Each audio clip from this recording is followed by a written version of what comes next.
Hey, Mimi. So, your mom is old school. And when I was younger, if someone was being dishonest, we cannot use the word liar. We had to use the word storyteller. And so, for you and your siblings, the same rule applied. You had to use the word storyteller. Now, as I've gotten older and more mature, I realized that there are instances where being a storyteller is positive. And in Psalm 71:15 through 16, it says, I will bear witness to your marvelous acts throughout the day.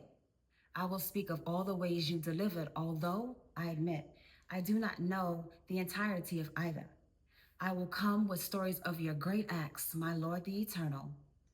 I will remind them of your justice, only yours. So when you hear that scripture, what does that mean to you? First of all, great job. Thank you. Of course. And to me, that means to tell stories of the truth. And the truth can start with the word, the kingdom, or even our testimonies.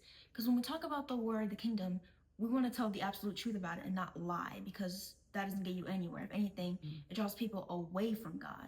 Right. But when we talk about our testimonies, that's the truth, because the things that God got us through in our testimonies, that may inspire someone to want to know more about God, because they may think, oh, if God did this for you, then what can he do for me? And because of what God has gotten us through, that may really inspire someone to really build a relationship with him. And the same way that he freed us from our tests and trials, a person can be made anew because of that. What do you think? Oh, love all of that. You're absolutely right. And as you shared last week, that the truth sets us free. So people look at us face value, they have no idea a lot of times what God has brought us through.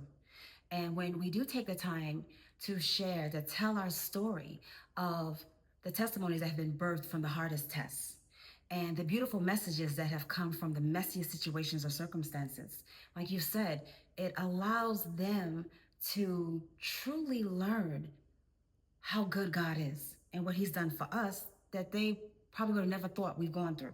And because we don't know a lot of times other people are going through, it's so important that we take the time to tell our story, because for some people, we may be the only Bible they read.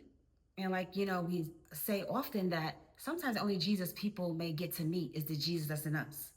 And so for that reason, it's so important that we do not keep to ourselves all that God has brought us through, because we just never know the impact they'll have in the lives of someone else. Absolutely. I love that. Thank you.